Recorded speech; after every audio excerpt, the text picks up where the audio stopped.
पहले आप, पहले आप, पहले आप, है ना। लखनऊ में बड़ा फेमस वो था ना जुमला, ट्रेन छूट जाती है, पहले आप में वो गाड़ी छोड़ देते हैं, है ना, चढ़ते नहीं हो, पहले आप, नहीं पहले आप, नहीं पहले आप, अरे। So it's generalised by the way. Okay, so हमने प्रीवियसली कई एंगल्स देखे थे, विस्करियल एंगल हमने देख लिया था, we have seen the character driven angle भी हमने उस समय देख लिया था, डच एंगल भी वी हैड एक्सप्लोर्ड दैट। अब आ जाते हैं over the head shot, bird eye view और गॉड आई व्यू। ये भी एक टाइप का शॉट होता है, ठीक है, bird eye view, god eye view और over the head shot. An over the head shot is when the camera is placed directly above the subject.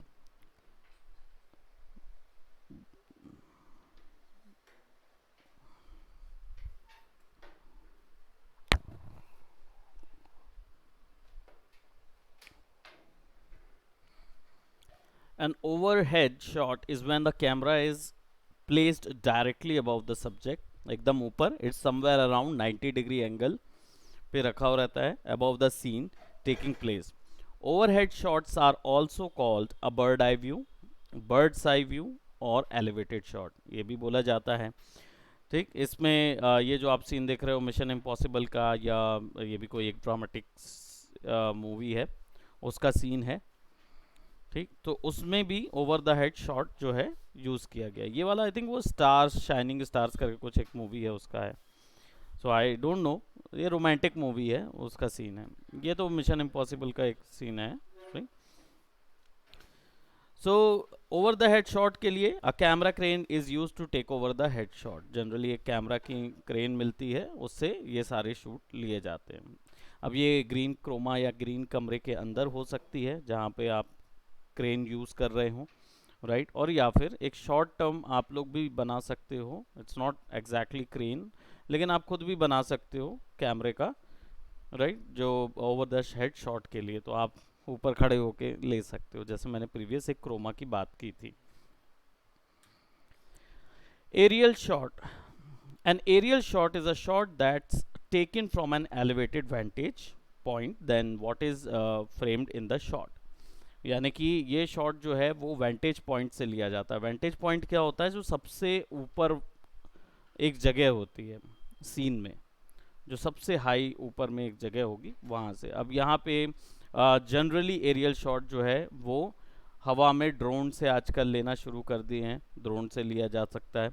पहले क्या होता था, पहले ये एरियल शॉट बहुत मुश्किल से या तो हेलीकॉप्टर से लिए जाते थे, या दूर पे कहीं माउंटेन पे खड़े होके लिया जाता था, और या फिर मैट पेंटिंग से बनाया जाता था एरियल शॉट, ठीक। सो कोई बता सकता है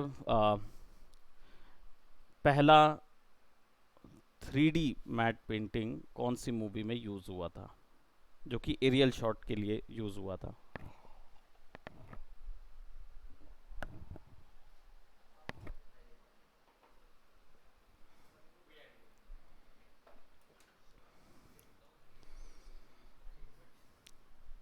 ना, नो आइडिया, पहला मैट पेंटिंग मूवी कौन सी थी?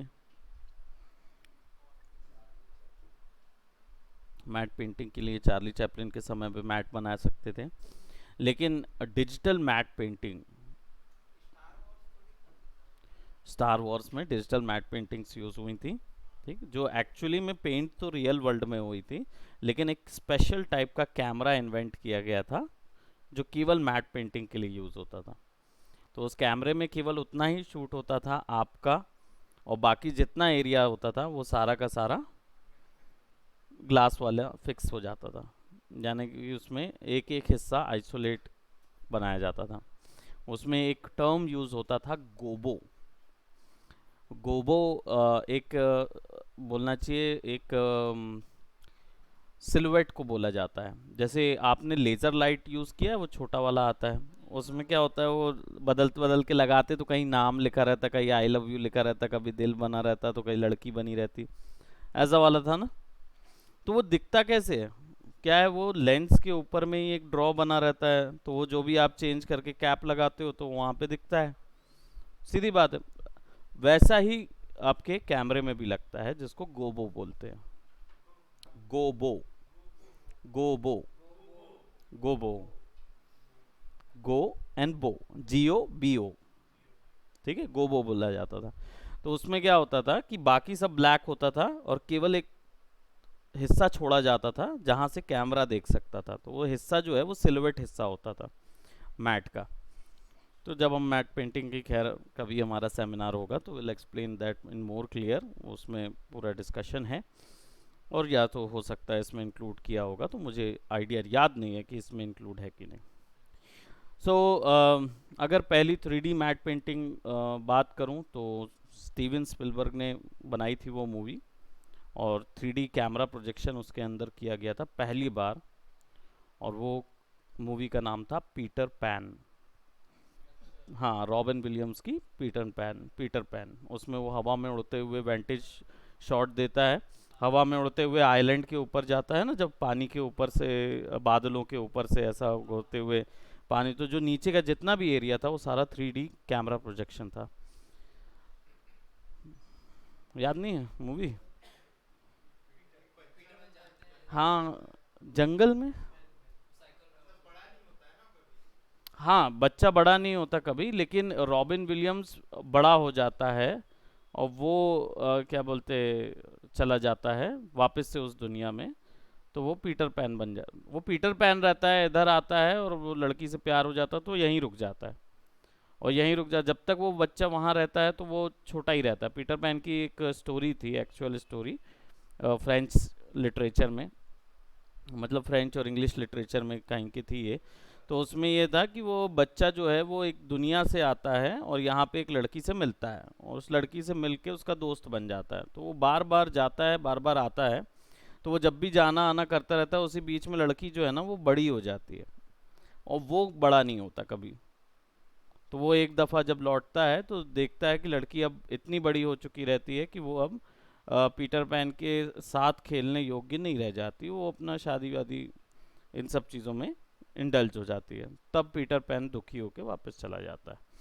तो ये स्टोरी थी, वो पोयम थी, कथा पोयम वाला, उसमें इमोशंस वगैरह ये सब थे कि वो था, तो चला जाता है वो।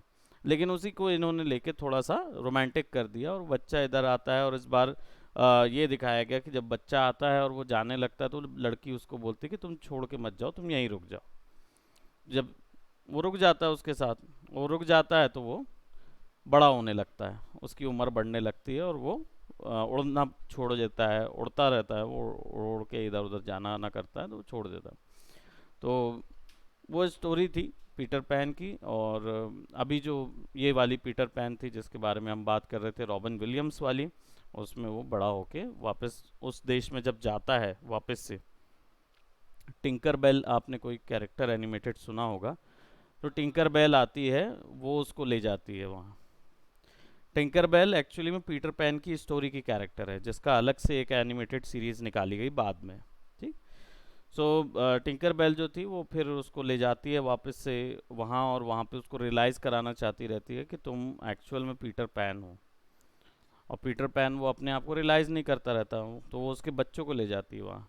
तो फिर वो जाता है उधर अपने बच्चों के साथ, और फिर वो मतलब वो वहाँ पहुँचता है, फिर बच्चों के साथ वो बोल, पिता बन चुका रहता है, तो अब वो बच्चों वाली हरकतें नहीं कर रहा होता है, इसके कारण वो जादू महसूस नहीं कर पा रहा होता।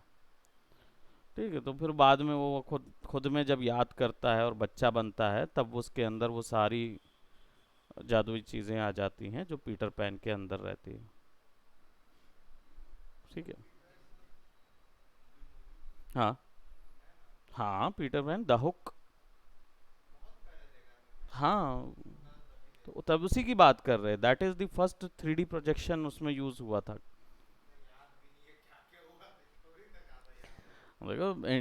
देखो जैसे भारतीय जो हम पढ़ते हैं वो लिटरेचर, आपको प्रीवियस सब याद रखना होता है।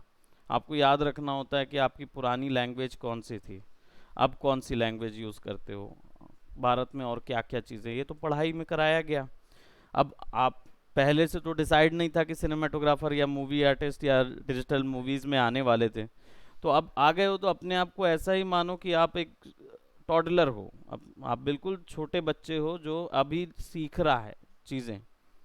तो ये लिटरेचर, ये हमारा इतिहास है जो मैं आपको इंट्रोड्यूस करा रहा हूँ, है ना, कि पहली 3D प्रोजेक्शन मूवी कहाँ से बनी, पहली क्या बोलते, ये आइडियाज़ कहाँ से आए, मैट पेंटिंग का आइडिया कैसे जनरेट हुआ, है ना। ये सारी चीज़ें, उस मैट पेंटिंग से पहले भी मैट बनाते थे, लेकिन वो मैट पेंटिंग क्या बनती थी, दीवारों पे बनाया जाता था सीन जिसमें घूम नहीं सकते, आना जाना नहीं कर सकते, क्योंकि स्टेजेस बनाते थे। अब नॉर्मल झाड़ झंकाड़ तो मिल जाती है, जंगल मिल जाता है, लेकिन व्हाट इफ अगर उनको वो बनाना हो, अद्वैत दुनिया बनानी है जो है ही नहीं और रियल जैसी दिखे, हाँ, तो वो स्टेज में क्या करते थे, पेंट करते थे। पहले पेंटिंग से होता था सारा कुछ, है ना। तो लैंडस्केप बस बनाए रहते थे, दूर का लैंडस्केप भर दिखता था कमरे में, पेंट कर देते थे और लोग भी इमेजिन कर लेते थे। आजकल तो आप लोगों का इमेजिनेशन स्तर जो है ना, वो एक्चुअल में कम हुआ है, बड़ा थोड़ी है। इमेजिनेशन क्या होती है, जैसे मैंने ये कप रखा, तो इमेजिनेशन का मतलब है इस कप को देखकर आपके अंदर क्या आता है, क्या इमेजिन दिखता है। किसी को ये कैरेक्टर दिखता है क्या, किसी को ये एक दुनिया नजर आती है क्या इसके अंदर, है ना। कोई कोई देख सकता है क्या कि अगर मैं यहाँ पे ट्रिगर लगा दूं तो बंदूक की गोली चल सकती है इधर से, है ना। अब देखो ये सोच, ये बोलने से पहले आना ही इमेजिनेशन होती है ना। वो आपके अंदर इमेजिनेशन इस तरह दिमाग खेलने लगा। अब आपके पास बनने लगेंगी 10 चीजें कि हाँ यार इससे तो ये भी कर सकते, वो भी कर सकते, पचासों चीजें कर सकते। तो क्रिएटिविटी कहाँ पे है, क्रिएटिविटी उस पहले पोर्शन पे है। आपको अपना दिमाग का स्विच वैसा रखना होगा कि आप उस चीज को समझ सको कि अगर आप कोई एक चीज देख रहे हो तो वो चारों ओर आपके वही चीज घूमनी चाहिए। That is your creativity. पहले के लोगों में बहुत क्रिएटिविटी थी, तो इसलिए क्या होता था, दीवार में पेंट कर दिए राजा का महल और वहीं सूरज बना दिए दीवार में ही, और यहाँ पे एक्टिंग कर रहे रहते, तो लोग उसमें भी एंटरटेन होते थे, खुश होते थे क्या देख के, अरे उसने तो कितना बड़ा महल दिखाया है, जबकि वो महल नकली है। देख के बोला जा सकता है कि वो पेंटिंग है, बट जब उनसे ये बोला जाए अरे वो तो दिख रहा है नकली है, तो वो बोलेंगे अरे आप क्या एंजॉय कर रहे हैं भाई, आप देखो उसमें कितना नक्काशी। आपने सुना है अपने पिताजी लोगों को जब वो बात करते थे या बात करते हैं, तो उनसे इस मूवीज़ या इन इन चीज़ों के बारे में कि आप कौन सी पिक्चरें देखा देखा करते थे, तो कभी शेयर किया उन्होंने कभी कि मैं कौन सी पिक्चर देखता था। नदिया के पार देखने, ठीक। अब उस दौर पे मैं आपको बताऊं, जनरली मैं अपने एक्सपीरियंस से बता रहा हूँ, जो मेरे फादर मूवी देखा करते थे तो वो क्या करते थे ना, हर एक कैरेक्टर को कैरेक्टराइज करके बताते थे। जैसे उनका ये होता था कि लाइक जैसे गब्बर, सबको पता है शोले, है ना, एक ही पिक्चर है जो इनको पता होगी, वो शोले है ना। है कि नहीं। है वेरी गुड, है मतलब देखे हैं, है ना। तो देखो शोले तो देखे होंगे, ठीक है, दैट इज कल्चर। तो गब्बर जो कैरेक्टर था उसको आप कैसे डिफाइन करेंगे, आप ये बोलेंगे अरे एक डकैत था, मूवी में एक डकैत था, विलन है, डकैत है। मेरे फादर जब मुझे बताया करते थे ऐसे कोई भी मूवीज के विलन्स को, तो ये बताते थे अरे इसकी पिक्चर देखना है। तो मैं बोलता, मैं इतना सा हुआ करता था, तो मैं बोलता था क्यों देखना है, मैं तो वो देखता था, वो दूरदर्शन में तरंग आता था, वो देखते थे, है ना। तरंग आता था दूरदर्शन में, तो वो कॉस्ट्यूम पहन के इधर उधर ऐसा करते रहते थे। तो उस समय हम कितने क्रिएटिव थे, हम उसको असली मानते थे कि अरे वो पोपट, चिट्ठी वाला पोपट घूम रहा है तो वो सही का पोस्टमैन है, ऐसा सोचते थे।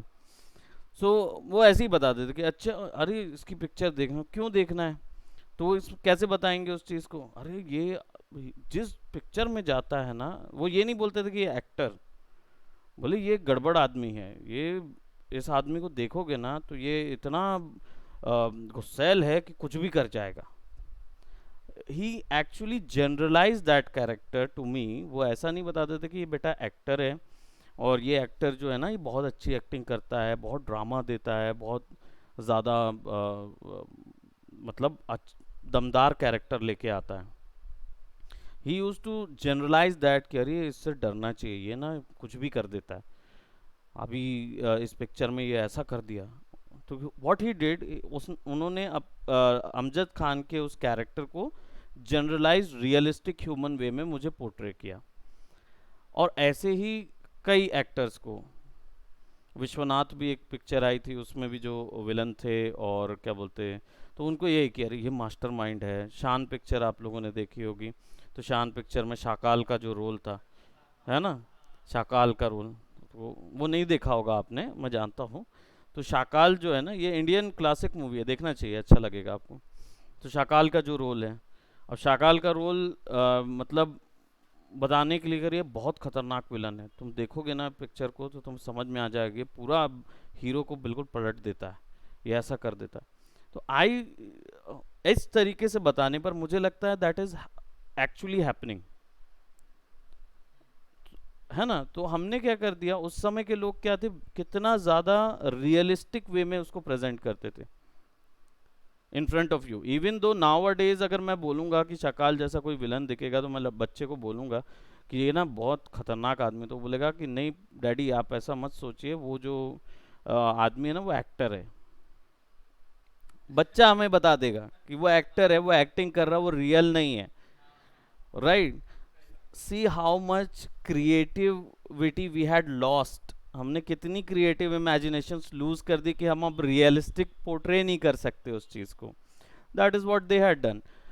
आवर फादर्स, वो जब इस चीज को देखते थे ना तो वो देखते थे, अरे ये तो अली बाबा 40 चोर में वो मुंह नोच लेता है, तो हाँ तो अरे उससे ये आदमी की पिक्चर मैं बहुत देखता हूँ, ये आदमी ना बिल्कुल कभी भी कुछ भी कर जाता। जस्ट लाइक ये असल जिंदगी में भी वैसे ही होगा, that's what he was portraying that, है ना। क्योंकि वो क्रिएटिव थे, उन्होंने देखा, उन्होंने इमेजिन किया कि हाँ ये जो चीज़ दिख रही है ये सही है, या ये चीज़ रियलिस्टिक है। क्या उनको पता नहीं होगा कि ये एक्टर्स हैं? डेफिनेटली पता होगा, है ना। He was also quite into the movies, तो उनको पता ही था ये सब चीज़ें, right. So definitely my father was actually इस चीज़ में इंटरेस्टेड थे, मूवीज़ में। उनको मूवी का ऑफर भी आया था, तो मिथुन से पहले, हाँ उनको दिया गया था, तो वो जाने वाले थे मुंबई पे। बट मेरी मदर जो हैं वो थोड़ा सा ऑर्थोडॉक्स निकल गई, एंड शी वाज लाइक कि तुम गए तो दूसरी हीरोइन से शादी कर लोगे, और मेरे पास दो बच्चे। That actually happened by the way. So my brother and I was there, तो हम लोग बहुत छोटे छोटे थे। And because my father was a very good dancer, he was a period time, मतलब वो डांस मतलब ऐसे टाइप का डांस कि लोग देखते थे उनका डांस, इस टाइप का था। तो वो होगा करीब एट 90s की बात होगी, लाइक 88 में I born, by 88। So it will be about 89 90 या 91 की बात होगी, 1991 की, या तब तब मैं ये बता रहा होता कि मैं फिर मैं यहाँ नहीं होता, I would have been into the movies, है ना। हाँ, मेरे यहाँ शुरुआत से आर्टिस्ट हैं, हैं। हाँ, मेरे ससुर जी जो हैं वो फोक छत्तीसगढ़ी फोक सिंगर थे, और पद्म भूषण के लिए चयनित थे। So he was nominated for Padma Bhushan award. तो वो मेरे ससुर जी थे, और मेरे फादर जो हैं वो इस लाइन में थे। उन मतलब मेरे ससुर जी थोड़ा कल्चरल लाइन वाले थे, कि कल्चर और गाना और जो ऐसे वाले होते हैं ना, ऐसे टाइप वाले। और मेरे फादर थे वो डिस्को वाले, I am a disco dancer, he was like that only. तो वो वहाँ से लेगेसी हमारी चलती आई मेरी, है ना। उस मज़ा क्या है उसमें अब आप क्या बोलोगे ना उनको, ही गॉट सेलेक्टेड दैट। तो एक्चुअली मिथुन उस समय तक आए नहीं थे मूवी इंडस्ट्री में, एंड माय फादर एंड मेरे फादर मिथुन से थोड़े बेटर दिखते थे, क्योंकि स्टाइल दोनों का सेम था, देखेंगे तो दोनों सिमिलर ही लगेंगे, क्योंकि ये उस दौर का हेयर स्टाइल था, वैसा वाला पूरे बाल यहाँ तक भर के। तो he was like that, and my father is like, क्योंकि ब्रिटिशर से आए हैं हम लोग की लेगेसी जो है, मिल जाएगी प्रोबेबली, आई शेयर इट बीच में। ज़रूर मैं शेयर कर दूंगा, लगा के रखूंगा अपने उसमें कि देखिए मेरे पिताजी को, देख सकते हैं, रिजेंबल कर सकते हैं। तो वो वैसे ही थे, बस मिथुन क्या है थोड़े से क्योंकि वो बंगाल से आए हैं तो उनका स्किन कलर डार्क है, और मेरे फादर गोरे थे, तो वो ब्रिटिशर लेगेसी से आए थे, तो इसलिए उनका वो पूरा इम्प्रेशन उनके अंदर था। मैं शुद्ध भारतीय लेगेसी का दिखता हूँ, क्योंकि मेरी मदर जो है वो यहीं की थी पूरी उसकी, ना। तो उस दौर में ये चीज़ थी, क्रिएटिविटी हमारे यहाँ फ्लो ही करती रही है, बट ये मैं बता रहा हूँ कि आपके साथ भी होगा। आप पूछेंगे, कभी उस पॉइंट पे नहीं गए होंगे। मेरे यहाँ इसलिए बता दिया गया क्योंकि he was into this thing, तो वो डेफिनेटली उस चीज़ को प्रमोट करते हैं। लेकिन आप लोगों के यहाँ ये होगा कि शायद फादर ने ओवरलुक कर दिया उस चीज़ को, कि हाँ मुझे एक दफ़ा में बहुत पसंद थी पिक्चरें देखना, लेकिन अब मेरे ऊपर जिम्मेदारी आ गई तो मैं इधर आ गया। सो वो आपको इंडोर्स नहीं करेंगे। तो आप जब उनसे पूछेंगे कि आप कौन सी पिक्चरें देखा करते थे, आपने क्या पसंद था, then he will tell you कि अरे हमारे समय में ना वो थी, है ना, जीना तमान थी, ऐसे आप जैसा कोई। नार्निया। हाँ, तो मतलब he was into that कि मेरा बेटा जो है वो इन चीज़ों को देखे जो नई आ रही हैं मार्केट में, क्योंकि उस समय तक तो ये पिक्चरें बहुत धूम मचा रही थी। चलो, लकी हैं। पिक्चर है। वीडियो कैसेट कौन ने देखा है? वीडियो कैसेट देखे हो? नहीं नहीं, वो तो गाने वाला ऑडियो कैसेट है। वीडियो कैसेट में ना वो पूरा इतना बड़ा सा डीवीडी नहीं, डीवीडी तो बहुत बाद की चीज है, सीडी और डीवीडी बाद की चीज है, हम उससे पहले की टेक्नोलॉजी की बात कर रहे हैं। कैसेट आता था इतना बड़ा, वो उसका पूरा केस ओपन करते थे तो कैसेट होता था, उसको ना ऐसा डालते थे तो वीडियो रिकॉर्डर इतना बड़ा सा मशीन आती थी, किराए से मिलती थी, उसको रखते थे, उसमें डालते थे ना, तब मूवी प्ले होती थी टीवी पे। और उसको उस समय पे ना हम लोग, जैसे आज क्या है, आपको दे दिया जाए इलेक्ट्रॉनिक तो फटाफट लगा दोगे और चला दोगे। उस समय ना वो व्यक्ति आता था, वो लगा के जाता था। हाँ, है ना, बट हम मोहल्ले को नहीं दिखाते, हम अपने घर में पर्सनली देखते थे उसको, ठीक है। उस समय गॉडजिला मूवी आई थी ना, गॉडजिला। तो अरे बहुत पुराना है गॉडजिला। हाँ, वो वाली। और उसमें क्या, वो एक इतनी खतरनाक स्टोरी है ना, आज देखोगे ना तो तुम बोलोगे कि उल्टी कर दोगे कि ये क्या गंदी स्टोरी बनाई गई थी। मतलब वो पानी से बाहर निकलता है, मारता है, वो सब ठीक है, उसमें एक सुपर ह्यूमन बंदा रहता है, वो कहीं पर भी भगता रहता है, तेजी तेजी तेजी फ्लैश जैसा भगता रहता है। और वो क्यों है ना, वो आज तक समझ नहीं आया मुझे, वो मूवी में है क्यों, वो नहीं समझ आया। वो बस ये याद है कि वो तेजी से भगता इधर से उधर उधर से। उसका कोई जापानी है ना, जापानी मूवी है, उसमें पूरी मूवी में सब जापानीज हैं, केवल वो बंदा जो दौड़ता है ना वो अंग्रेज है। अब वो कौन है वो हमें नहीं पता। ठीक, आज भी मैं एक्सप्लेन नहीं कर सकता कि वो आदमी क्यों था। और पूरी मूवी में वो गॉडजिला, फिर वो न्यूक्लियर बॉम्ब और ये सब वाला था। वो अच्छी मूवी थी। बैटमैन मैंने वहीं देखी, उसमें लगा के। हिंदी मूवीज नहीं देखते थे। बैटमैन का वो वाला फ्रीज वाला जो वर्जन आया था, आर्नोल्ड श्वार्ज़नेगर आर्नोल्ड वाला, तो वो वीसीआर था। वीसीआर के बाद आपका वो आया सीडी। सीडी आया वीसीआर के बाद, और सीडी के बाद डीवीडी आई, डीवीडी के बाद ब्लू रे आई, और ब्लू रे के बाद अभी आप डिजिटल उसमें आ गए हो। Just give me a moment. Hello. हाँ जी। हाँ जी, बोल रहा हूँ। हाँ मैम, मैं समझ रहा हूँ मैम, वो मैं बताया था उनको मैंने कि एक्चुअली मुझे क्या है कि वो स्टेप बाय स्टेप गाइड ही भेज पाई है, क्योंकि मैं अभी काफ़ी मैम मैं अभी तो कुछ भी कमिट नहीं कर सकता क्योंकि मेरा पूरा दिन का बैच रहता है शेड्यूल। तो प्रोबेबली क्या बोलते हैं, अगर संडेज को ही बस फ्री रहता हूँ मैं, इसके अलावा नहीं मिल पाता है। तो अगर कुछ लिंक होगा कहीं पे कि जहाँ पे आप रिटर्न अगर मुझे कुछ मिल जाता कि ये स्टेप के बाद ये स्टेप करना है, आपका एम्प्लॉय आईडी का प्रॉब्लम है ना। जी जी जी, मैं समझ सकता हूँ। ठीक है, मैं डेफिनेटली जैसे ही फ्री होता हूँ तो आपको मैं कॉल करूँगा फिर इस चीज़ के लिए। जी जी जी। मैम आपका good name? Ruchi. Ji, okay.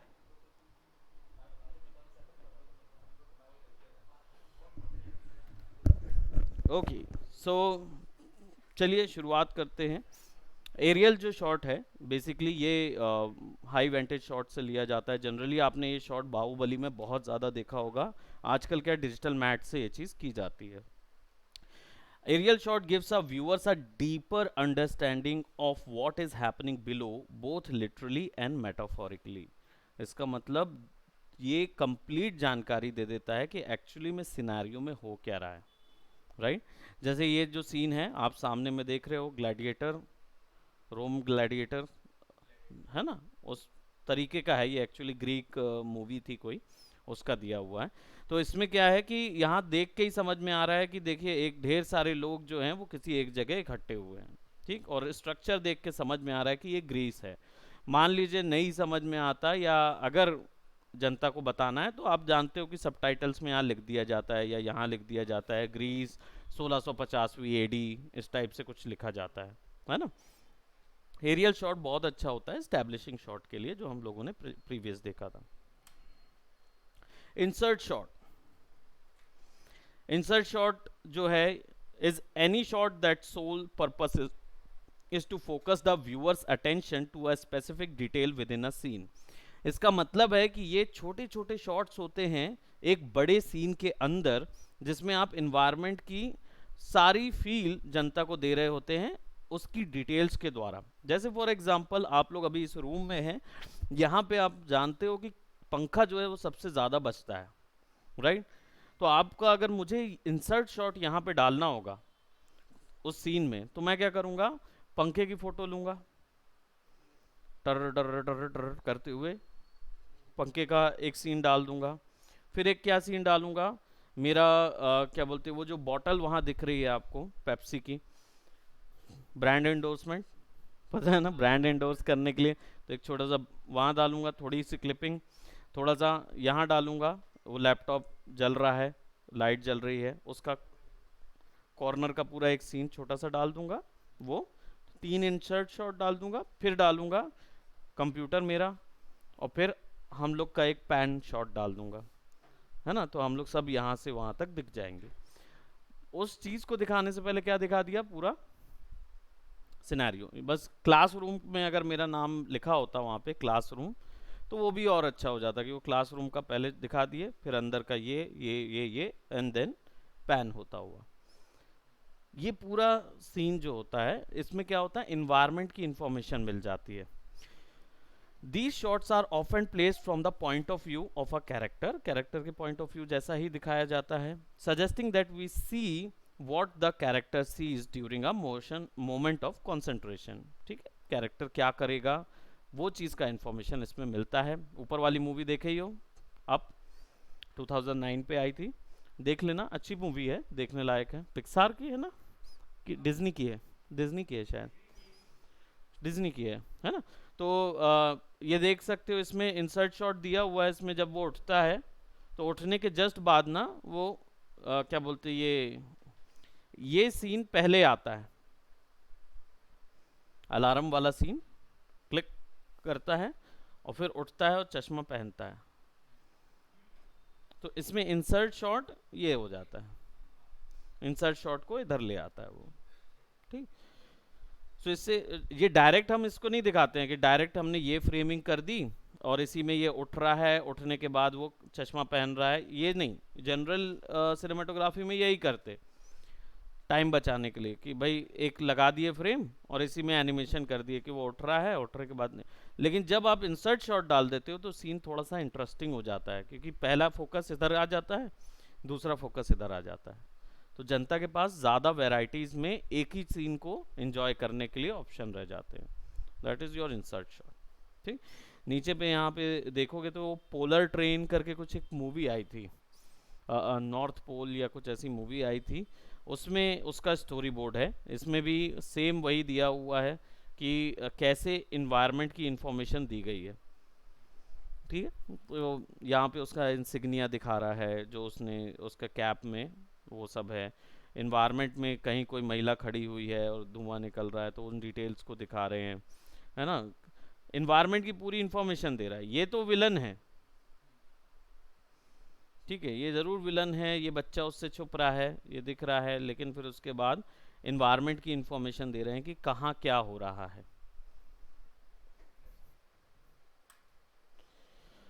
So that was your shorts जो प्रीवियस हम लोग ने कवर अप किया। ठीक है, हमारा एंगल, फ्रेमिंग, शॉर्ट्स क्लियर हो गया। ठीक, उससे प्रीवियस हमने टेक्नोलॉजीज पे बात की थी, that is up. Now lighting, lighting पे बात करेंगे, टाइप्स ऑफ लाइटिंग क्या क्या होती हैं और लाइट से क्या क्या चीज़ें आपको लेनी चाहिए। While there is a separate lighting person, हमेशा एक सेपरेट लाइटिंग पर्सन होता है, cinematography demands this knowledge as well. Lighting का भी नॉलेज होना चाहिए सिनेमाटोग्राफी में। After all cinematography is what we see on screen, and how well or horribly the scene is lit is a huge aspect of the craft। ठीक है, तो ये होना चाहिए, आपको पता होना चाहिए। लेफ्ट साइड में आप देख रहे हैं, आपको एक सिस्टम लाइटिंग दिख रही है अलग टाइप की। सेटअप हम लोग बाद में बात करेंगे कैसा सेटअप है, लेकिन यू कैन सी कि ये लाइट जो सेटअप है वो क्या हो रहा है। यहाँ पे आप देख रहे हो ग्रीन कलर भी है, सायन कलर भी है, वार्म टोन भी दे रहा है, वार्म टोन भी, और वाइट कलर से मर्ज किया हुआ उसको। ठीक, कॉमन लाइटिंग इश्यूज, दिक्कत क्या होती है अगर गलत लाइटिंग होगी तो क्या कॉमन कॉमन गड़बड़ियां होती हैं। फ्रेम पहचान देख कर भी पहचाना जा सकता है क्या गलतियां हो रही हैं। फ्लोरेसेंट लाइट जो होती है वो कुछ ऐसी दिखती है, ये क्या होता है, ग्रे, ग्रे वैल्यू होती है, यानी इसको कलर करेक्शन की ज़रूरत पड़ती है, डेप्थ कम हो जाती है सीन में। अब जिसने चश्मा पहना है वो तो देख पा रहा होगा ना, आपको तो लगा नहीं है, तो दिख रहा है ना, सब दिख रहा है ना, पूछूंगा बाद में ज़रूर। फ्लोरोसेंट लाइट जो है, इसका मतलब ये होता है कि सब जगह यूनिफॉर्म लाइट पड़ रही है, और सब जगह यूनिफॉर्म लाइट पड़ती है ना तो डेप्थ चली जाती है सीन में से, तो फिर आपको कलर करेक्शन में डेप्थ देनी पड़ती है। इसमें क्या बैकग्राउंड फ्लैट नज़र आ रहा है, बैकग्राउंड में कैरेक्टर के बीच में डेप्थ नज़र नहीं आ रही होती। अंडर एक्सपोजर में क्या होता है, सीधी बात है, इमेज ब्लैक होने लगती है, ब्लैक ज़्यादा होने लगता है, इसका मतलब उस जगह पे सीन की डिटेल्स ओमिट हो जाएंगी, यानी बाद में अगर उसमें हमें कोई करेक्शन करना है तो दैट इज़ नॉट पॉसिबल, क्योंकि अंडर एक्सपोज हो गया है सीन। डिजिटल वर्ल्ड में क्या है आपको पता ही है, 100% वाइट 100% ब्लैक पे कुछ नहीं कर सकते। अगर सीन के अंदर पे 100% ब्लैक आ जाता है तो आप उसको क्या करोगे, कुछ नहीं कर सकते, ना वहाँ पे कुछ इमेज लगा सकते, ना ब्लेंडिंग कर सकते, ना कुछ कर सकते। ठीक, too dark, backlit, too strong, इसका मतलब है सामने जो की लाइट इंफॉर्मेशन होती है वो आपने बहुत ज़्यादा एक्सप्लेन करूँगा, की लाइट, फिल लाइट और रिम लाइट का कॉन्सेप्ट। तो यहाँ पे क्या होता है कि सामने जो मेन लाइट सोर्स होता है वो कम आपने लाइट किया हुआ है, और पीछे जो बैक लाइट जिसका सबसे कम वैल्यू होनी चाहिए उसको आपने ज़्यादा कर दिया। ठीक, तो इससे क्या हो जाता है, बहुत ज़्यादा स्ट्रॉन्ग लाइट्स बनने लगती हैं, यानी स्ट्रॉन्ग हार्ड शेडोज बनने लगती हैं सामने में। क्या होगा, सामने में कैरेक्टर जो है वो डार्क हो जाएगा, लेटर ऑन उस पर कोई ग्रेड नहीं किया जा सकता। ओवर एक्सपोज, अब सीधी सी बात है, अंडर एक्सपोज में ब्लैक बन रहा था तो ओवर एक्सपोज में वाइट बनने लगेगा, वाइट में भी आप कुछ नहीं कर पाओगे, ये भी एक गड़बड़ी है। टू लो, लाइट इंफॉर्मेशन जो है वो बहुत ज़्यादा कम है। ठीक, अब इसमें क्या हुआ, बैक पूरा लेट हो रहा है ना, और एक ही लाइट आपने लगा के रखे हो, उसी से आप पावर दे रहे हो सीन को, तो ओवरऑल पूरे सीन में गया नहीं, या लाइट की पोजीशन भी आपने नीचे रखी हुई है। और जस्ट राइट ये जो है ये 3 पॉइंट लाइटिंग है। इसमें क्या होगा, पीछे का बैकग्राउंड इससे कंपेयर करके देखो तो बैकग्राउंड लिट जरूर है लेकिन इतना लिट नहीं है, तो ये सही है। फेस में जो लाइट सोर्स है वो इसके जितना शार्प नहीं है, इसके जितना डल नहीं है और ना ही ओवर एक्सपोज्ड है, बराबर लाइट सोर्स पड़ रहा है। राइट पे क्या है, उसका शेडो बन रहा है, तो उसका शेडो जो है वो इतना डार्क नहीं है, ना ही इतना अंडर एक्सपोज्ड है, ना ही टू लो है, बिल्कुल ऊपर में रखा हुआ है, इसके कारण से यहाँ पे शेडो भी बराबर बन रही है। तो अब आपके पास क्या, तीनों जगह की इंफॉर्मेशन आ गई। अब तीनों लाइट की इंफॉर्मेशन आ गई तो आप आसानी से इसके ऊपर कलर करेक्शन कर पाओगे। आप इसको डिसाइड कर सकते हो कि ये हिस्सा ब्लू दिखे, ये हिस्सा वार्म टोन दिखे, पीछे में साइन कलर आ जाए, ये आप कर सकते हो। ठीक है, ये इंफॉर्मेशन ठीक होती है। जनरली ये 3 पॉइंट लाइटिंग सेटअप में की जाती है। टाइप्स ऑफ लाइटिंग में अलग अलग टाइप के लाइटिंग सेटअप्स होते हैं, खासकर हमारे डिजिटल वर्ल्ड में जब आप बनाते हैं तो 3 पॉइंट लाइटिंग सेटअप, रैम्ब्रेंट लाइटिंग और क्यूरोस्क्योरा लाइटिंग, ये 3 टाइप की लाइटिंग सेटअप मिलती है। क्या इससे ज़्यादा होती हैं? डेफिनेटली होती हैं। रैम्ब्रेंट लाइटिंग सेटअप 5 से 7 भाग में डिवाइड की जा सकती है। ठीक है, 3 पॉइंट लाइटिंग सेटअप ज़्यादा पॉइंट्स लाइट के भी लगाए जा सकते हैं, ऐसा नहीं है, लेकिन कॉन्सेप्ट जो है वो 3 पॉइंट का ही अप्लाई होगा। भले ही आप 3 की जगह 9 लगाइए, लेकिन कॉन्सेप्ट वही अप्लाई होगा जो 3 में अप्लाई हो रहा था। ठीक है, तो जो अप्लाइड कॉन्सेप्ट है वो एक ही रहता है, बेसिक रहता है, लेकिन उसके ऊपर में जितनी चीज़ें आप लगाते हो वो आपकी लाइटिंग सेटअप को बदलता है, लेकिन उसमें बुनियादी स्ट्रक्चर यही होता है। जैसे एक तरीके से बोलते हैं ना, constitution can not be changed, संविधान बदला नहीं जा सकता लेकिन उसमें अमेंडमेंट लाया जा सकता है। सिमिलरली यहाँ पे भी यही है, these 3 are the constitution, basics हमेशा रहेंगे, इन पे डेफिनेटली आप अपने चॉइस के अकॉर्डिंग बदलाव कर सकते हैं।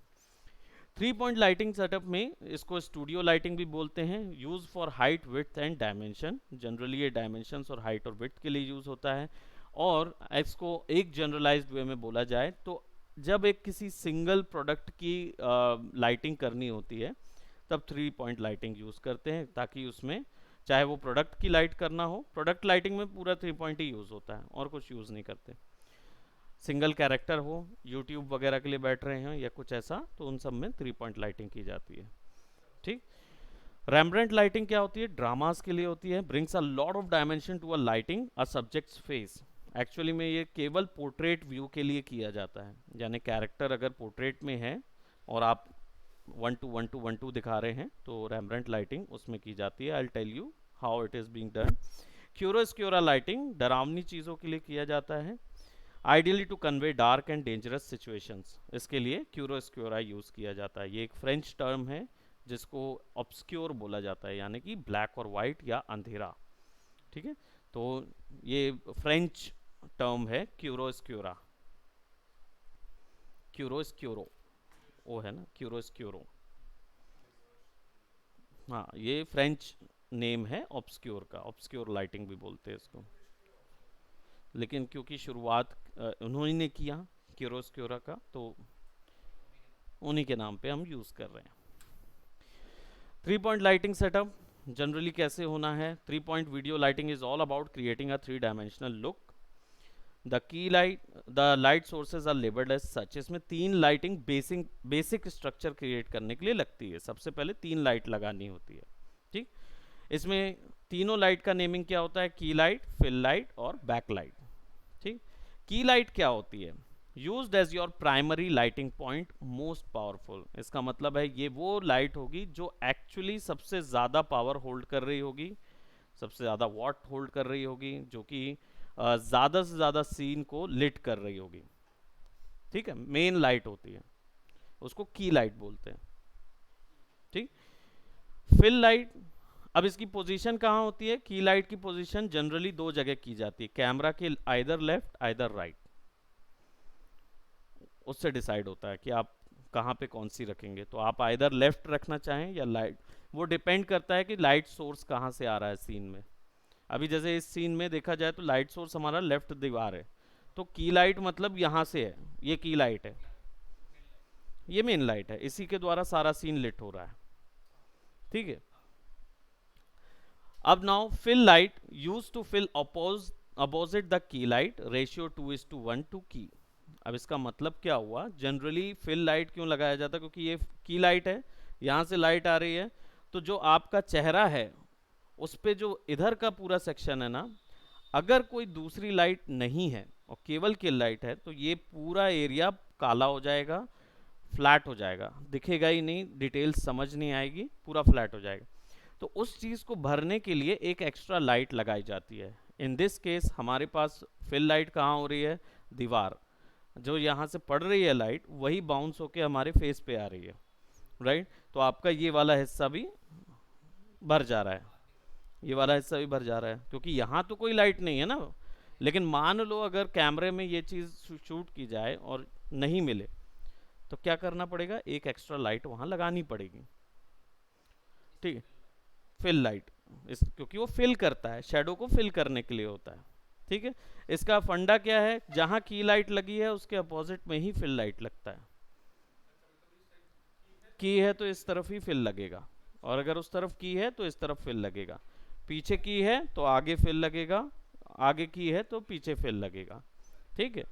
फिल वहीं लगता है जो हाँ की लाइट का अपोजिशन होता है, same angle same degree. Camera मान लो यहाँ सामने में है और की लाइट जो है वो लेफ्ट पे लगी हुई है, तो फिल लाइट वहाँ पे लगेगी, ठीक है, कैमरे के जस्ट राइट साइड पे, क्योंकि लेफ्ट साइड पे की लाइट लगा हुआ है। और इसका पावर जो है वो आधा होता है की लाइट का, की लाइट से जितना पावर में दे रहा है उससे आधा पावर उसमें आना चाहिए, ठीक है। यानी वो आपको पता ही है कि बल्ब को शिफ्ट कर करके हम वो लाइट सेटअप दे सकते हैं। अब या तो फिल्म लगा दें उसके आगे ताकि लाइट का पावर जो है वो कम हो जाए, है ना, ऑब्स्ट्रक्शन दो, जो भी है, बाउंस देना है, जैसे भी क्रिएट करना है, बस ये है कि लाइट का पावर आधा हो जाता है जस्ट उससे। 3D में अभी जाओगे या आप उसमें जाओगे, क्या बोलते इसके बाद वाले जो आफ्टर इफेक्ट में भी ऑप्शन होते हैं लाइट करने के, तो उसका भी चेक कर सकते हो, उसमें भी एक ऑप्शन दिया हुआ है, लाइट का ऑप्शन है, तो वो लगा के आप फिर लाइट की लाइट देख सकते हो। जिस जगह से तुम मेन सोर्स दे रहे हो वो मान लो 10 वैल्यू दिया है, तो राइट तरफ वाला 5 वैल्यू ही हो सकता है, वो 10 में नहीं चल सकता, ठीक है। क्या सीन में 2 की लाइट हो सकते हैं, क्वेश्चन आता है। डेफिनेटली हो सकते हैं, एक सीन में 2 लाइट सोर्स हो सकते हैं। भाई सीधी सी बात है, यहाँ पे एक लाइट जल रही है जो सूरज की लाइट आ रही है, सूरज से बड़ा लाइट सोर्स है क्या, तो इस सीन में ये पॉसिबल नहीं है। लेकिन ऐसा भी हो सकता है रात का समय है, ये सब जगह बंद है, आप अंधेरे कमरे में हो और टीवी चल रही है, राइट में दूसरी टीवी चल रही है ना, और आपका फ़ोन भी चल रहा है, राइट, पीछे में लैंप भी जल रहा है, और सबकी लाइट्स जो हैं वो ज़्यादा हैं, ऐसा भी सीन हो सकता है। तो डेफिनेटली जब दो ऑब्जेक्ट सिमिलर लाइट फिक्स, ये टीवी ऐसा तो नहीं कर सकता कि मैं उसको डार्क कर दूं इसको लाइट कर दूं, नहीं, ये टीवी है वो भी टीवी है, दोनों की लाइट तगड़ी रहेगी। तो मैं एक सीन में मल्टीपल की लाइट्स डाल सकता हूँ, लेकिन की लाइट के द्वारा जो शेडोज बन रही हैं उनको कंपनसेट करने के लिए मुझे एक फिल डालना ही पड़ेगा, तो पर लाइट पे एक फिल लगेगा, ठीक है। ऐसे वो लाइट सेटअप बढ़ता जाएगा पूरा सीन, ठीक, आधा वैल्यू होता है, ठीक। यहाँ पे आपको बैकलेट मिल रहा है, backlight use to extract the third dimension, ratio 1.5:1 to fill. इसका मतलब है कि फिल लाइट का 1.5 गुना कम कर दो या आधा कर दो उसको भी, ठीक है, तो वो रिम लाइट कहलाती है या बैकलाइट कहलाता है। बैकलाइट भी बोलते हैं, रिम लाइट भी बोलते हैं। बेसिकली ये क्या चीज़ के लिए होता है, जब आप फिल और की लगा देते हो ना सीन में, तो बैकग्राउंड हो जाता है फ्लैट, तो बैकग्राउंड से आपका डिस्टेंस कैसे दिखता है, जब आपके पीछे में यहाँ पे ना रिम बनना शुरू होता है। रिम क्या होता है, लाइट दिखती है आपकी आउटलाइन पे, जैसे अभी फिलहाल जैसे आप बैठे हैं तो आपके कंधे में, पीठ पे अलग से शाइन नजर आएगी, यहाँ से भी लाइट पड़ रही है, पीछे से भी बाउंस होके लग रही है, तो आप लोग सबके कंधों पर यहाँ साइड पे अलग से एक लाइट आएगी। जैसे मैं यहाँ खड़ा हूँ तो मेरे ये हिस्से पे अलग से एक लाइट आएगी जो इसके थ्रू बन रही है। तो यहाँ से बन रही है, इसकी लाइट जो लग रही है, पीछे जो लाइट बाउंस होके मेरे पे लग रही है, इसकी मदद से क्या होगा, मुझे पता चलेगा कि डिस्टेंस कितना है, मतलब आपको पता चलेगा सीन को देखकर कि डिस्टेंस कितना है मेरा और बैकग्राउंड का। ठीक है, ये चीज बैकलाइट से पता करते हैं। इसका पावर जो है वो फिल लाइट का आधा कर दो, 1.5 गुना कम या आधा। ठीक, अब यहां देखो, उसको समझने के लिए 3 पॉइंट लाइटिंग सेटअप में अगर की लाइट केवल लगी होती है तो सीन ऐसा लिट होता है। यहां पे की लाइट लगी हुई है तो सीन ऐसा होगा, इसमें कोई फिल कोई रिम नहीं लगा हुआ है, तो केवल देखो क्या हो रहा है, ब्लैक शेडो बन रही है। जब की और रिम को जोड़ देते हैं, की और रिम, रिम यानी कि बैक लाइट, तो की यहां थी, रिम लाइट पीछे थी, तो यहां पे लाइन बनने लगी, यहां नहीं बन रही थी, अब देखो यहां बनने लगी। That is your rim light जो पीछे लगी होती है। की और फिल जो हमने लगाई थी, इसके जस्ट दोनों सेटअप के अपोजिट में लगती है रिम लाइट। ठीक, अगर यहाँ पे देखा जाए तो लेफ्ट और राइट पे लगा है तो बैक में रिम लाइट लगेगा, तो यहाँ पे उसने बैक में लगाया हुआ है, तो ये आपको मिल रहा है, इट्स नॉट 90 डिग्री बैक है, वो 45 डिग्री बैक है, यानी तिरछा हो या -45 में डाल दो। ठीक है, या तो इधर या उधर, लेकिन अपोजिट साइड पे ही लगेगा। तो यहाँ पे देख रहे हो ये पूरा आउटर शाइन बनी है, तो ये क्या था, ये रिम था।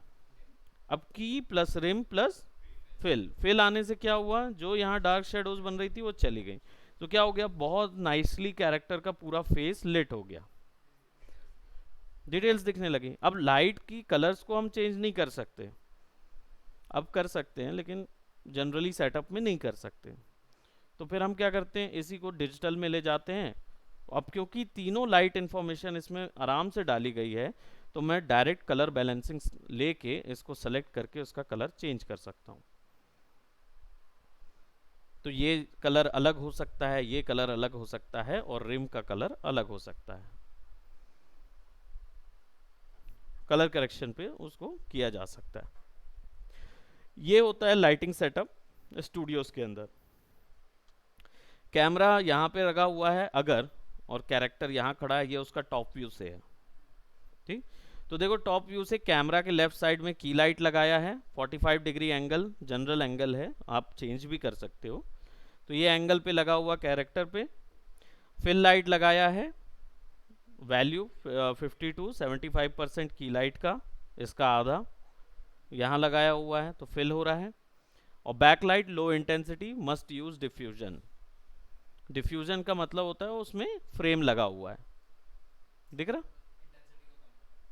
इंटेंसिटी को कम नहीं, वो तो कम हो ही जाएगी, इंटेंसिटी के बजाय ये एक्चुअल में होता है, डिफ्यूजन का मतलब होता है फैलाना, ब्लर लाइट, शार्प लाइट नहीं, ब्लर लाइट, जो कि सरफेस पे फैलती है। जैसे फॉर एग्जांपल यहाँ देखो, इनका जो ये हिस्सा दिख रहा, लाइट कितनी शार्प है, नीचे देखोगे तो हार्ड लाइट बन रही है ना, सूरज की, लेकिन जो यहाँ पड़ रहा है वो क्या हो रहा है, डिफ्यूज हो रही है, पूरी जगह फैल रही है, सॉफ्ट डिफ्यूजन दे रहा है ना, ये डिफ्यूजन वहां पे पीछे बैकलाइट में देना रहता है। ठीक है, और अगर लाइट सोर्स, ये भी फंडा समझ लें कि भाई लाइट सोर्स अगर बड़ा है तो शेडोज सॉफ्ट बनेंगी, और लाइट सोर्स छोटा होता है तो शेडोज हार्ड बनती है। सूरज में कभी भी लाइट्स जो बनती है ना, शेडोज जो बनती हैं, वो सॉफ्ट शेडो बनती है। क्यों, क्योंकि लाइट बाउंस होती रहती है। अभी आप लोग यहाँ पे देख रहे हो, आपकी शेडो बहुत सॉफ्ट है जो यहाँ बन रही है रूम के अंदर में, लेकिन लाइट सोर्स छोटा रहेगा ना, तो वहां देखो वो दिखा भी रहे हैं, हार्ड शेडो बनती है, क्योंकि लाइट सोर्स छोटा हो जाता है साइज के मुकाबले। ठीक है, राइट, तो ये इसलिए डिफ्यूजन लगा देते हैं, नहीं तो छोटा लाइट सोर्स पड़ेगा ना तो वो बिल्कुल हार्ड लाइट लगा देगा यहाँ पे। तो हार्ड लाइट तभी लगाते हैं जब रात के समय किसी बल्ब के थ्रू आप लाइट ले रहे हो। लेकिन अगर सूरज और चांद का लूमन आ रहा है तो शेडो सॉफ्ट होने लगे, क्योंकि ये दोनों बहुत बड़े लाइट सोर्स होते हैं। रैम्ब्रंट लाइटिंग सेटअप। रैम्ब्रंट लाइटिंग एक्चुअली में ये पेंटिंग टर्म से आया, रैम्ब्रंट पेंटिंग होती थी। Rembrandt lighting is a technique utilising one light and one reflector or two separate lights. It's a popular technique because it creates images that look both dramatic yet natural. इसमें एक reflector भी लगता है और एक light लगती है। ठीक, अब इससे होता क्या है, जनरली रैम्ब्रंट ट्रायंगल बनता है। जैसे यहाँ पे इमेज में देखो, ये जो हिस्सा दिख रहा, एक की लाइट होती है और उसके जस्ट अपोजिट में रिफ्लेक्टर लगा होता है। तो जब ये लाइट यहाँ पड़ती है तो पूरा एरिया गायब हो जाना चाहिए,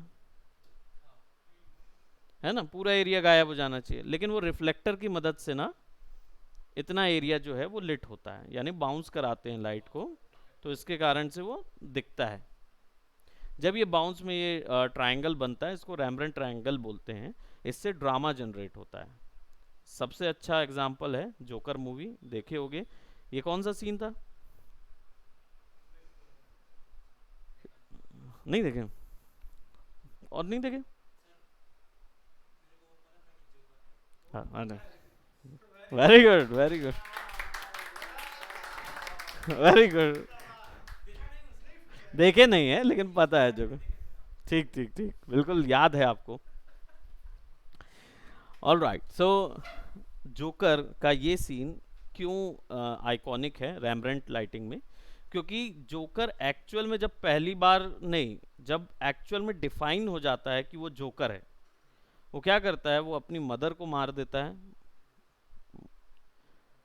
मदर को मारता है, और फिर अपनी गर्लफ्रेंड को मारता है, फिर अपने सबको सबको मार, जितने उसके रहते ना सबका मर्डर करने के बाद वो जोकर बनता है।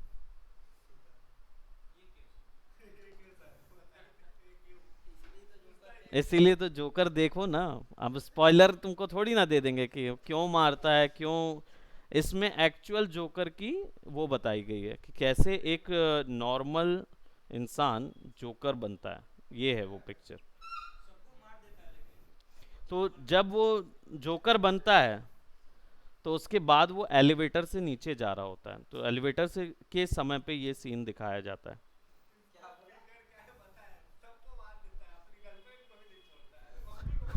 हाँ हाँ हाँ। उनको, आपको गर्लफ्रेंड का दुख है? चलिए, साइको है वो।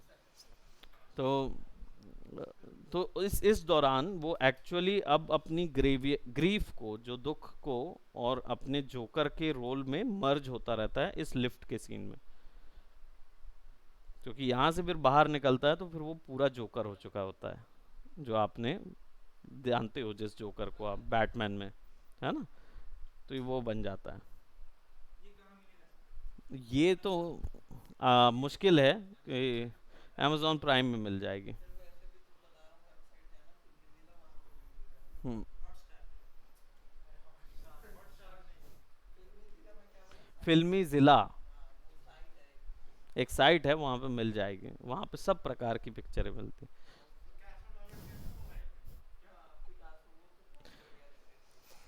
ठीक है, so predominantly characterised by a lit up triangle underneath the subject's eye. आंखों के नीचे एक छोटा सा ट्राइंगल बनता है जिसको रैम्ब्रेंट ट्राइंगल बोलते हैं। यहाँ पे देखो ज़्यादा नहीं बन रहा, लेकिन यहाँ प्रोमिनेंट बन रहा है। ठीक, इसमें की लाइट ऊपर से दी गई है और नीचे से रिफ्लेक्टर लगा हुआ है। प्रोबेबली थोड़ा ऊपर में लगा हुआ है रिफ्लेक्टर, एकदम नीचे नहीं लगा हुआ है, नहीं तो ये भी इससे रिफ्लेक्ट होने लगते ना, सामने लगाया होगा। तो रैम्ब्रेंट ट्राइंगल बन रहा है। The subject's I less illuminated area of the face fill side. This is known as the Rembrandt triangle. Traditionally, the triangle should be no wider than the subject's eye. आंखों से बड़ा नहीं होना चाहिए जनरली, एक ट्रेडिशनल वे जो होता है उसमें। लेकिन and no longer than the nose, nose से भी मतलब इधर से इधर तक हाइट होनी चाहिए, और इधर से इधर तक विड्थ होनी चाहिए, यानी आंखों से बाहर नहीं जाना चाहिए. But many film makers askew this rule slightly, वो थोड़ा सा उसको स्क्यू कर देते हैं, मोड़ देते हैं, बेंड कर देते हैं. You can alter the dramatic quality of this technique by adjusting the distance between the lights and the subject. Light को आगे पीछे करके इस चीज को कंट्रोल किया जा सकता है. ठीक. रेम्ब्रंट लाइटिंग रिफ्लेक्टर, क्योंकि रिफ्लेक्टर के बारे में बताया गया, तो in photography and cinematography a reflector is an improvised और specialised reflective surface used to redirect light towards a given subject और अ सीन. यानी जो लाइट जो मेन सोर्स से आ रही है, जो भी उससे लग के, यानी ऑब्जेक्ट से लग के जो लग गई और डिस्ट्रॉय हो गई, वो तो हमें नहीं चाहिए, लेकिन जो उससे छूट जाती हैं उनको वापस कैरेक्टर की ओर बाउंस कराने के लिए एक रिफ्लेक्टर लग जाता है. ठीक. रिफ्लेक्टर जो है, यहाँ देखो नो रिफ्लेक्टर का एग्जाम्पल सामने में वाइट रिफ्लेक्टर लगा है. जनरली देखो कैसा लगेगा आपका, की लाइट अगर इधर से है तो रिफ्लेक्टर इधर से लगा दिया उसने. ठीक. कैमरा आपका स्ट्रेट फॉरवर्ड है.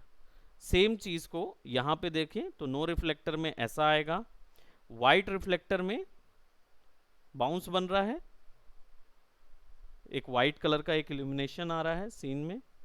सिल्वर रिफ्लेक्टर में कैसा आ रहा है, हल्का ग्रेइश मिलेगा कंपैरेटिवली वाइट. वाइट में थोड़ा ज्यादा वैल्यू मिलेगी क्योंकि वाइट सरफेस ज्यादा लाइट बाउंस करती है. गोल्ड रिफ्लेक्टर में गोल्ड इल्यूमिनेशन आ जाएगा सीन में. अलग अलग टाइप के रिफ्लेक्टर्स आते हैं, ब्लैक भी आता है, वाइट भी आता है, गोल्डन भी आता है, सिल्वर भी आता है, और ये भी वाइट ही है बेसिकली, है ना. It's just an image. So हाँ, फिल का काम करता है, बट एक लाइट सोर्स के थ्रू फिल नहीं करता. वो जो लाइट आप मार रहे हो उसी लाइट को बाउंस करके फिल करता रहता है. इल्यूमिनेट करने के लिए होता है, जनरली इल्यूमिनेट हो जाता है पूरा ऑब्जेक्ट. इल्यूमिनेट टर्म और फिल टर्म थोड़ा सा अलग अलग है ना. फिल जो होगा वो लाइट फिलिंग हो रही होती है, उसमें कंप्लीट लाइट पावर लगता है. लेकिन फिल इल्यूमिनेट टर्म में क्या होता है, लाइट के एक्सपोजर में ही लाइट ऐड होती है. अब जनरली आप लोग एमिशन एक टर्म होता है, यानी कि ऑब्जेक्ट जो है वो ग्लो होता है, बट वो किसी लाइट के द्वारा ग्लो नहीं होता, उसके अंदर ही वो लाइट होती है. आपने रेडियम देखा होगा, रेडियम यूज करते हैं. रेडियम क्या होता है, इट्स एन इल्यूमिनेशन, उसमें कोई लाइट सोर्स थोड़ी ना लग रही होती. अंधेरे में देखे हो ना रेडियम, देखे हो अंधेरे में रख के देखते हैं तो वो ग्लो करता हुआ नजर आता है ना, दैट इज योर इल्यूमिनेशन. उसको इल्यूमिनेशन बोलते हैं, उसमें लाइट नहीं होती, एक्स्ट्रा लाइट नहीं होती उसके अंदर. वो तो आपने ऐसा करके रखा हुआ है, तो आप ही के छेद से जो लाइट अंदर जाती है उसी से लग के वो इल्यूमिनेट होता है, बट वो कोई लाइट एमिट नहीं कर रहा होता है. तो वो इल्यूमिनेशन यहाँ से आता है, रिफ्लेक्टर से. समझे. क्यूरोस्क्यूरो lighting. In cinematography, the term refers to low and high contrast lighting. यानी कि इसमें हाई कॉन्ट्रास्ट होगा या लो कॉन्ट्रास्ट होगा. ठीक है, दोनों लाइटिंग में कॉन्ट्रास्ट की वैल्यू मैटर करती है इसके अंदर. ये खासकर ब्लैक एंड वाइट में ही बनाया जाता है क्यूरोस्क्योरा, या फिर एक्सट्रीम कीज में. एक्सट्रीम कीज मैंने कॉम्पोजिशन कीज समझाए थे, उसमें एक्सट्रीम कीज में पड़ता है ये. Which creates areas of light and dark in films. This applies especially to black and white films. Notable German expressionist films, later on Hollywood film noir, made chiaroscuro lighting a standard style. ठीक है, जो German expressionist थे उन्होंने शुरू किया, लेकिन बाद में नोआर फिल्मों में ये आने लगा. नोआर एक जॉनर होता है जिसमें 1930s की पुरानी ब्लैक एंड वाइट फ्रेम में फिल्म बनाई जाती है. तो आज का जो आज भी अगर बनाएंगे तो नोआर एक वो आ जाता है, फिल्टर होता है. Nowadays it's a filter, noir filter. पहले वो पूरी लाइट ही वैसे में बनाई जाती थी. तो इसमें एक्सट्रीम कीज हाई एक्सट्रीम में मिलती है. द हंचबैक ऑफ नोट्रे डामे 1939, ये जो मूवी है देख सकते हैं. The light coming through the window is creating a strong shadow on the floor. This is a popular film noir technique that is usually used to symbolize how character is trapped within themselves or has a psychological feelings of being trapped within the mind.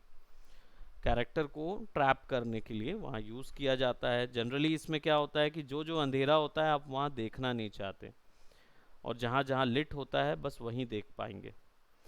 जहाँ बहुत ज़्यादा late होगा वो भी हिस्सा नहीं देख पाएंगे। तो जो हिस्से ग्रे होते हैं आपका दिमाग साइकोलॉजिकली वहीं ट्रैप हो जाता है, ना आप उधर देख सकते ना उधर देख सकते। अब इस जगह पे अगर मैं एक व्यक्ति को यहाँ से चलाऊं और इधर से इधर लाते जाऊं धीरे धीरे धीरे धीरे धीरे, तो एक बहुत अच्छा एक क्रिमिनल जो साइकोपैथ मूवी है उसका एक सीन तैयार हो सकता है।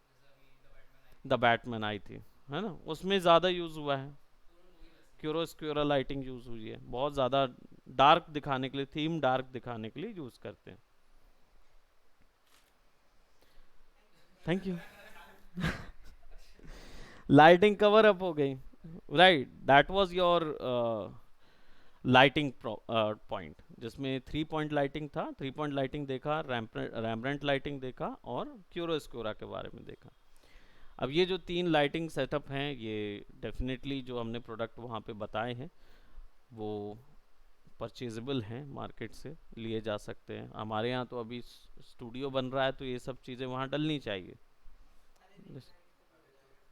रिंग से भी हो जाएगा, अब देखते हैं जो,